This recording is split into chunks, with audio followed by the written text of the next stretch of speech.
Mesdames et messieurs, bonjour et bienvenue sur TV Vendée en ce vendredi 30 janvier dans votre matinale. Dans quelques instants, nous ferons bien sûr un point sur l'actu du jour, actu à laquelle vous pourrez bien sûr réagir avec le WhatsApp officiel de la matinale dont voici le numéro. N'hésitez pas à nous envoyer un petit message avec votre prénom et votre commune de résidence. Le téléphone est posé, plutôt la tablette est posée juste devant moi pour pouvoir justement lire vos messages et vous répondre. Nous avons reçu il y a quelques instants sur ce plateau Jean-Michel Mousset, président du CERA. Nous sommes revenus sur les 25 ans sur de ce centre d'échange et de réflexion et sur la programmation des prochaines conférences à venir durant le mois de février, notamment. Interview que vous retrouvez désormais sur tvvendée.fr et sur la chaîne YouTube TV Vendée Actu. On regarde maintenant ensemble votre météo pour ce vendredi avec à nouveau de la pluie ce matin sur l'ensemble du département. Les températures sont plutôt douces, comptez 7 à 9 degrés.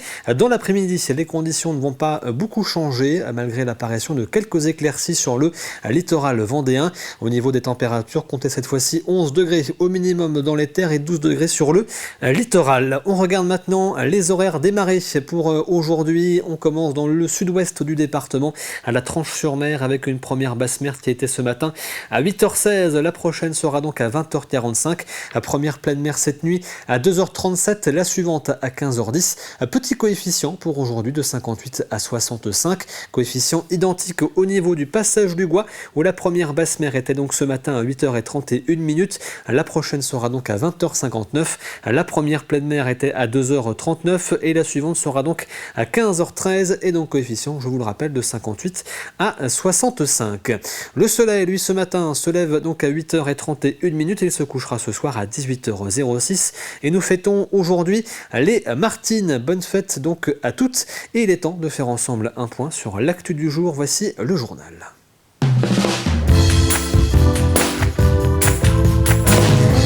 Les violences intrafamiliales ont progressé de 16% l'an dernier. La Vendée a d'ailleurs connu plusieurs féminicides ces dernières années et près de 3000 victimes de ces violences se sont signalées auprès des forces de l'ordre ou des acteurs locaux dans le département.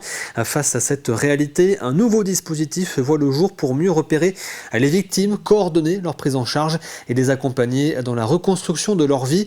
Il s'agit du PAC Nouveau Départ, désormais déployé en Vendée. Le département devient ainsi le 8e en France à expérimenter ce dispositif. La ministre chargée de l'égalité entre les femmes et les hommes, Aurore Berger, était à La Roche-sur-Yon hier pour en présenter les contours auprès des élus locaux, des représentants des forces de l'ordre et de l'ensemble des acteurs concernés. Reportage de Florian Wozniak. Garantir aux femmes victimes de violences un départ de leur foyer dans les meilleures conditions et éviter tout retour en arrière. Voici l'objectif principal de ce PAC Nouveau Départ qui vient d'être lancé en Vendée. On va avoir 35 partenaires, France Travail, des associations, la MSA, le conseil départemental, les forces de l'ordre et de secours évidemment, qui vont détecter, considérer qu'attention, là vraisemblablement il y a des violences que la dame est en train de subir. Ils vont donc alerter le coordinateur, c'est-à-dire la CAF, et en moins de 3 jours, la CAF va contacter la personne dont on pense qu'elle est victime et va l'accompagner. Un rôle de coordination primordial pour la CAF qui doit ainsi activer le parcours de prise en charge des victimes dans un délai d'urgence. Ce qui est nouveau avec ce PAC Nouveau Départ, c'est de mettre en relation très rapidement, c'est-à-dire de 48 heures, la victime de violence conjugale avec le bon accompagnateur social, que ce soit un accompagnateur social du CD, de la CAF, d'associations, et ce rapidement parce que, on le sait, il y a de nombreux freins au départ des victimes de violence conjugale et le temps joue toujours contre nous. Du côté des forces de l'ordre, le rôle de détecteur et la mission de transmission des informations récoltées deviennent primordiaux dans la chaîne d'action. À une époque, cette notion de violence intrafamiliale était tue. C'était un tabou et on en parlait peu. Le gendarme que j'étais à 2h du matin sur une intervention voyait les choses, faisait cesser bien sûr les infractions, ça a toujours été. Pour autant, parfois pouvait être gêné parce que sachant que manifestement le problème allait perdurer. Et à 2h du matin, on était un peu seul. Le gendarme, le pompier, éventuellement le SAMU et souvent l'élu local. Aujourd'hui, mes gendarmes vont avoir une solution pour aider les gens de façon pérenne. Et c'est une vraie satisfaction aujourd'hui, sous la présidence de monsieur le préfet de la Vendée et la direction des procureurs de la République. L'objectif désormais pour l'ensemble des acteurs vendéens, s'emparer de ce pack Nouveau Départ pour que la qualité de la prise en charge des violences intrafamiliales soit encore meilleure dans les mois à venir. Et la ministre chargée de l'égalité entre les femmes et les hommes, Aurore Berger, a profité de sa venue en Vendée hier pour inaugurer la Maison des femmes de La Roche-sur-Yon. Il s'agit de la 77e structure de ce type en France, une maison rattachée au centre hospitalier départemental, avec sur place une équipe pluridisciplinaire qui est mobilisée pour écouter et accompagner les femmes victimes de violences conjugales. L'accès est libre ou bien sur rendez-vous, avec un objectif, faire de ce lieu un espace sécurisé et apaisant, pensé aussi pour les mères, avec une attention particulière portée à l'accueil des enfants. Entièrement financée par l'Agence régionale de santé, la Maison des femmes permet également le dépôt de plaintes sur place et dispose de salles de consultation et d'examens médicaux. Les maisons de santé des femmes, c'est des lieux qui vont accueillir les femmes victimes de violences et leurs enfants pour accompagner, permettre leur reconstruction. Ici, on va pouvoir déposer plainte, ici, on va pouvoir avoir un accompagnement juridique, ici, on va pouvoir avoir un accompagnement médical, à la fois psychologique, à la fois médecine générale, à la fois médecine légale, quand on a besoin de faire constater les violences qu'on a eu à subir, spécialiste de santé, parce qu'on est en lien avec le centre hospitalier, parce que parfois une reconstruction, c'est dentaire, c'est gynécologique, c'est tous les aspects de la vie et de la santé qui peuvent être appréhendés.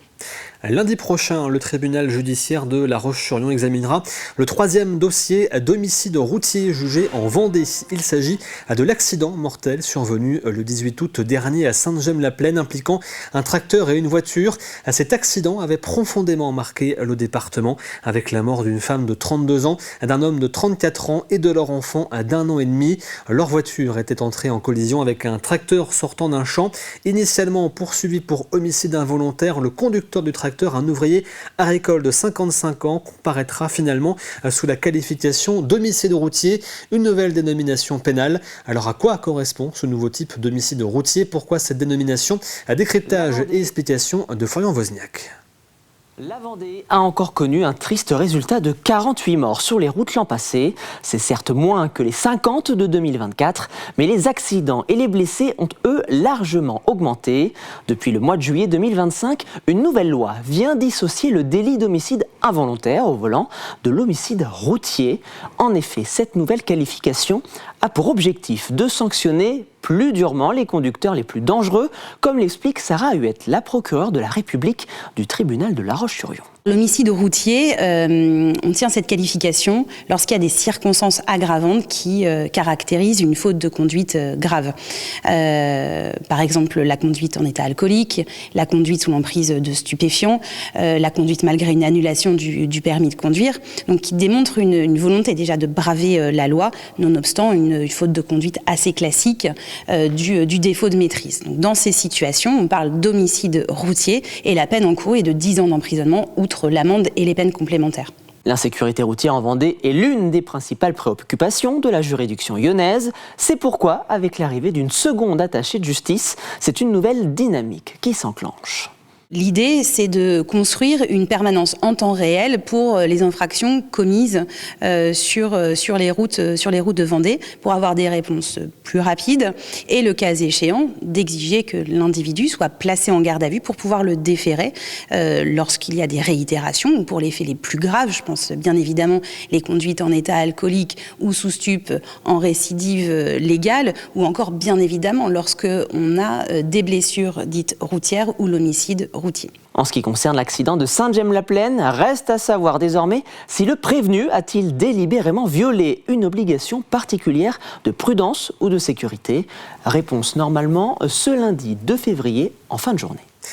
Direction l'île-Dieu maintenant, où l'heure est à la reconstruction après l'incendie survenu début novembre qui a détruit plusieurs entrepôts de stockage de vélos. Le sinistre a touché principalement l'entreprise Autobécane, dont le bâtiment a été entièrement ravagé par les flammes, et également touché une maison et un autre loueur de cycles. Pour accompagner les entreprises touchées, un expert indépendant de la société Co-Creata a été missionné. Il intervient pour piloter la reconstruction des lieux, coordonner les différents acteurs et accompagner les professionnels sinistrés. Des solutions de reprise progressive de l'activité sont actuellement à l'étude.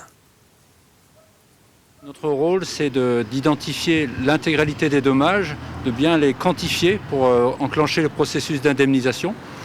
Et donc là, on procède par plusieurs étapes. Il y a le matériel, le bâtiment, il y a un certain nombre de choses à envisager.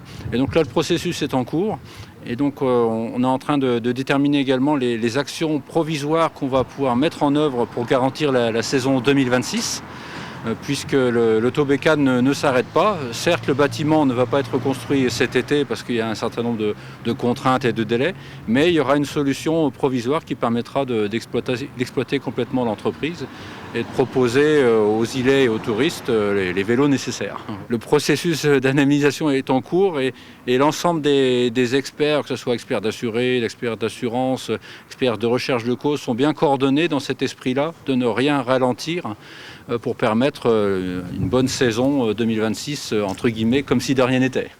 Depuis le mois d'avril 2025, dans la région, La Poste propose aux particuliers de racheter des vélos à assistance électrique reconditionnés qui ont été utilisés par les facteurs et les factrices venus déposer le courrier dans votre boîte aux lettres.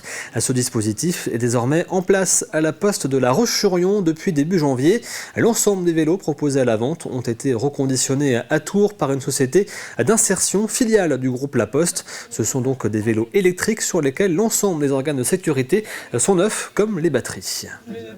On a toujours un renouvellement de nos équipements, que ce soit de nos flottes automobiles ou de nos vélos, mais en même temps, nos vélos qui ont servi à nos facteurs, ils ne sont pas bons à mettre à la poubelle. Et puis, on a aussi une conscience écologique et on ne peut pas faire ça. Et on travaille déjà sur d'autres domaines avec des entreprises d'inclusion. Et donc, l'idée est venue au groupe La Poste de travailler avec cette société Nouvelle Attitude pour recycler, reconditionner le vélo du facteur. Donc les vélos qui sont vendus, ce sont vraiment des vélos qui ont fait des tournées vélos, qui ont servi à des facteurs. Alors bien évidemment, tout ce qui est sécurité, batterie a été changé, mais pour nous c'était important de donner une seconde vie à nos vélos. Il a fallu faire une petite demi-heure pour bien le prendre en main, parce que voilà. Et une fois chargé, vous pouvez, il est très robuste. Vous pouvez mettre autant de charge devant et derrière. Je ne suis pas équipée encore, mais j'ai été, quand j'étais jeune, sans assistance électrique. Mais là, oui, dans l'idée d'en acheter un sans problème, je pense que c'est dans les projets à venir.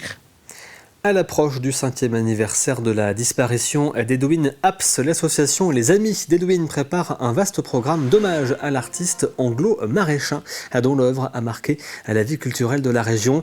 Connu notamment pour ses huiles sur toile et ses milliers de dessins, il était réputé comme un artiste au grand cœur et avait lié beaucoup d'amitié ici en Vendée.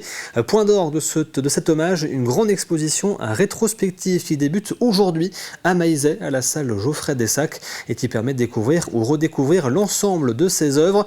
Également en préparation, une publication d'un ouvrage collectif qui référence l'ensemble des œuvres de l'artiste, ainsi qu'un cycle de conférences. C'est une année de restitution de son œuvre. Cette restitution est rendue possible grâce à l'inventaire qu'on a fait. La première synthèse, c'est un livre qui va paraître au printemps, Edwin Abs, Couleurs et Solitude, un livre édité par les éditions Geste. Ensuite, on va faire une série de conférences.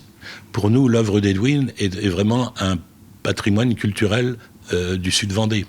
Donc nous avons choisi de faire une exposition rétrospective à la Maison des Trois Rois, à Fontenay-le-Comte, pour faire connaître au public pendant près d'un mois son œuvre. Une œuvre tout à fait singulière, métaphorique, expressionniste, qui d'une certaine façon aussi exprime son amour inconditionnel de la région, de son pays d'adoption, parce qu'il n'a jamais, quand il s'est installé au début des années 70, allié, il n'a jamais quitté ce pays depuis.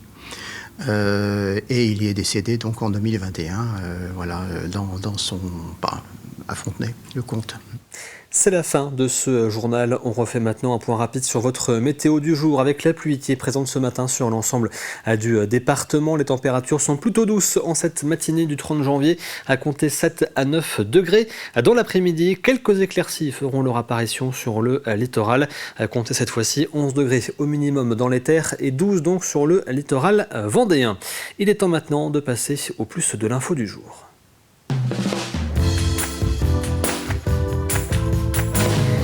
Et dans le plus de l'info ce matin, nous revenons sur cette inauguration de l'UPHA à Luçon, l'unité pour personnes handicapées âgées qui a donc vu le jour au sein de l'EHPAD de Saint-Michel.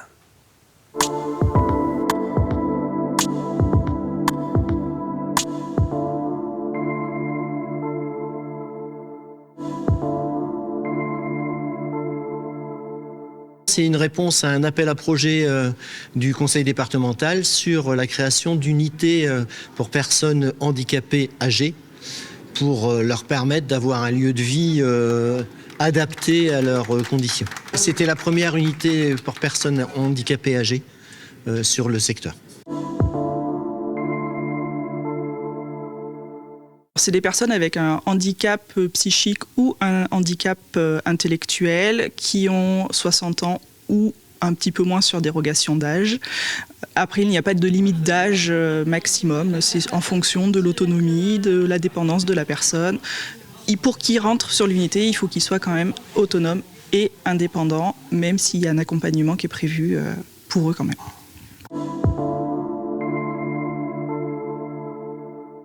Sur toute l'unité, il y a de la cuisine, il y a des activités alors dans le salon, de la console, on regarde aussi des DVD, il y a du sport, on va à la bibliothèque, on fait des sorties achats, des sorties dans des parcs, dans les zoos, voilà, sur le département ou sur les départements voisins. On s'adapte à ce qu'ils ont envie et à leurs demandes. L'établissement est un lieu ouvert, ils rentrent et ils sortent comme ils veulent. Nous, la seule petite chose qu'on leur demande, c'est de nous prévenir s'ils sont absents pour les repas, pour pouvoir enlever les repas et aussi savoir à l'heure à laquelle ils vont rentrer ou sortir. Voilà. Il y en a qui ne sont que très peu présents sur la structure parce que toute la journée, ils sont dehors et ils viennent pour manger ou partager une animation si l'animation leur plaît, mais voilà, ils rentrent et ils sortent comme ils veulent.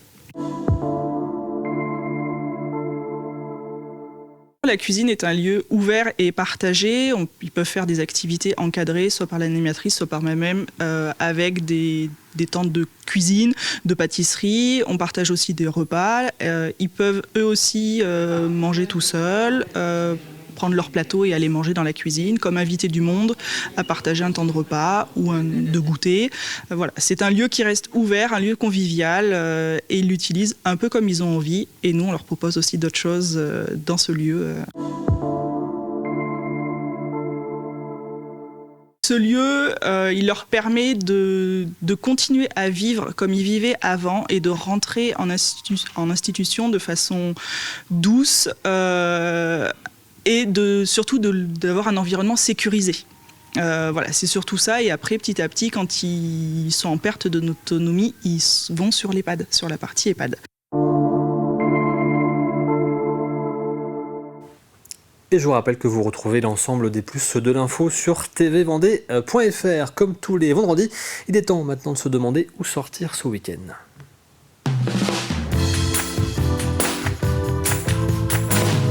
Et parmi les événements prévus ce week-end, vous retrouvez donc dimanche le rallye des givrés, rallye donc de voitures et de véhicules anciens. Ce sera du côté des Herbiers, départ aux Herbiers et arrivée donc aux Herbiers pour ce rallye des givrés, mais aussi l'expo Les Mondes Imaginaires à Longeville-sur-Mer et également du théâtre. Voici l'agenda.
grave, on est au bord de la faillite. Mais enfin, mais pourquoi tu me dis ça à moi? C'est elle qui est responsable de nos dettes. Céleste, pas Odette. Céleste. L'amour, c'est comme une cigarette. Je suis là pour me planquer. Les filles me cherchent de partout. Je pense qu'ils ne vont pas me chercher dans ce cabaret miteux. Ce cabaret n'est pas miteux. Je t'ai dit, la ferme. Enchanté, Claude. Tout le monde m'appelle Clo-Clo. Enchanté. On peut se tutoyer? Non. Bonjour, capitaine Pavlovic. Un casse? Alors là, on n'est pas au courant. Où ça? À la bijouterie du luxe. Oh là là. Oh là là. Oh là là. Le tango du cambri au cœur. L'âme fatale d'un voleur de cœur. Oh le boulet. Ah voilà, pour être Miss Touquette, il faut que tu marches la tête haute. Hein, que tu oublies le regard des autres.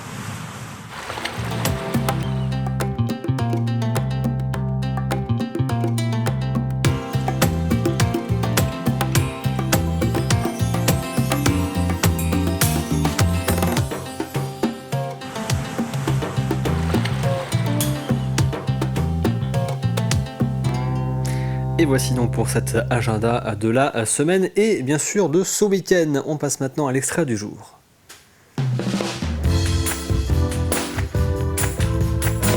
Et l'extrait ce matin, c'est Repère, votre magazine d'actu présenté par Élise Blanchard avec comme thématique cette semaine le projet d'Elmoge ou comment protéger les dauphins sans mettre en péril la filière de la pêche. Pour en parler, elle reçoit donc Clara Ulrich, coordinatrice des expertises sur les questions halieutiques au sein de l'Ifremer. Alors avant de parler des solutions, nous allons évidemment revenir sur l'origine du problème. Donc on parle beaucoup des captures accidentelles des dauphins communs depuis plusieurs années. Est-ce que c'est un phénomène nouveau ou est-ce qu'au contraire on est plus documenté sur ce sujet ? Alors, les captures accidentelles de dauphins en particulier, mais d'espèces sensibles de manière plus générale, c'est quelque chose qui existe depuis très longtemps, qui est documenté depuis longtemps. On a un réseau national d'échouage qui redonne ces informations. Et c'est vrai qu'au cours de l'histoire, dans les années récentes, on a eu plusieurs vagues comme ça de plusieurs années avec des augmentations.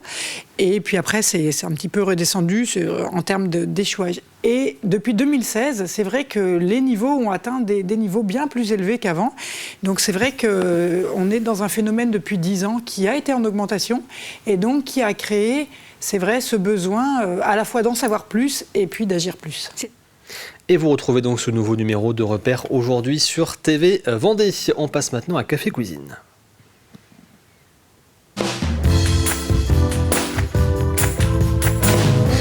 Et à gagner cette semaine dans Café Cuisine, je vous le rappelle, c'est ce coffret offert par les cuisines Bultop à La Roche-sur-Yon. Je vais à nouveau l'ouvrir pour vous montrer une dernière fois ce qu'il contient. Donc ce coffret avec différents ustensiles de cuisine offert donc par Bultop. Et pour espérer repartir avec, il vous faut trouver la réponse à la question de la semaine que voici. Nous cherchons donc le nom de ce pianiste qui a joué le 15 janvier dernier à la chapelle du Bois-Tissando aux Érables dans le cadre du festival Ma Région Virtuose. Je vous rappelle l'ensemble des indices de cette semaine, indice de lundi.